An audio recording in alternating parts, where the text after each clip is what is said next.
Kita berjumpa lagi dalam permenungan edisi Rabu 15 April 2020 dalam Oktav Paskah.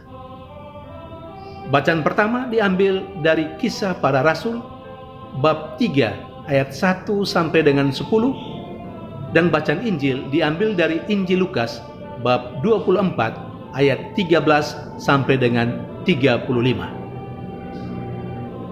Yesus ditampilkan sebagai sosok yang hadir untuk memberikan dan menumbuhkan pengharapan bagi mereka yang tidak punya pengharapan dan mereka yang kehilangan pengharapan.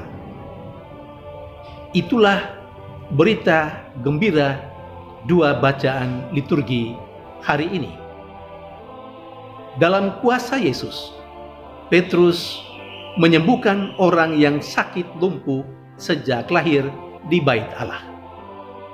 Artinya, Petrus tidak menyembuhkan orang yang sakit lumpuh karena kekuatan dan kuasanya sendiri, tetapi justru karena kekuatan dan kuasa Yesus Kristus yang ada di dalam dirinya.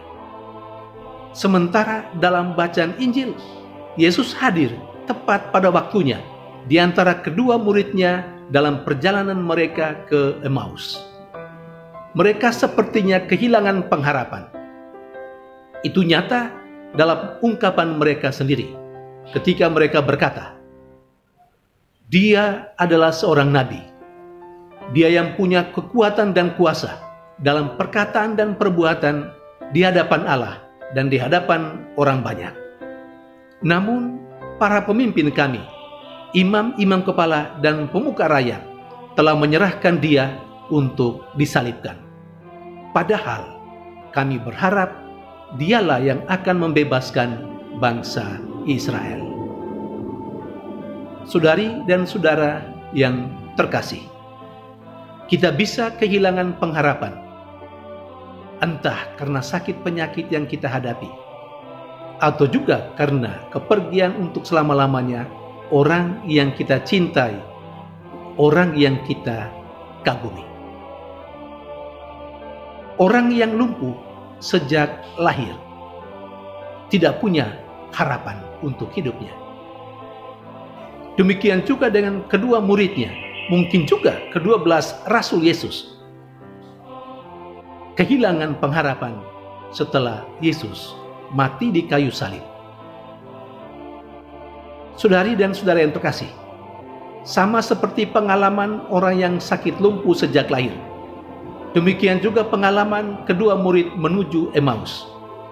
Dalam situasi yang serba sulit, yang tidak punya pengharapan, hadir Yesus untuk memberikan pengharapan.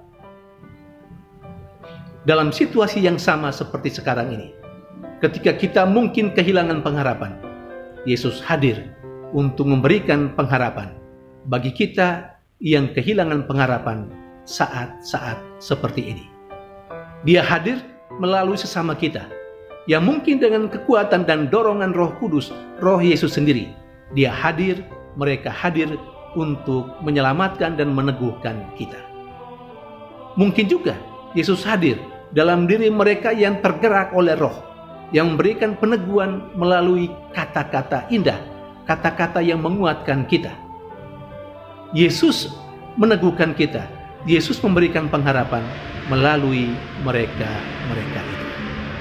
Saudari dan saudara yang terkasih, kalau kita mungkin mengalami Yesus yang hadir meneguhkan kita, memberikan pengharapan melalui sesama-sesama kita, maka tibalah giliran juga kita harus hadir sebagai ungkapan nyata kehadiran Yesus yang memberikan pengharapan bagi sesama kita yang saat ini mungkin tidak punya pengharapan dan mungkin juga kehilangan pengharapan karena berbagai macam persoalan kehidupan yang mereka hadapi.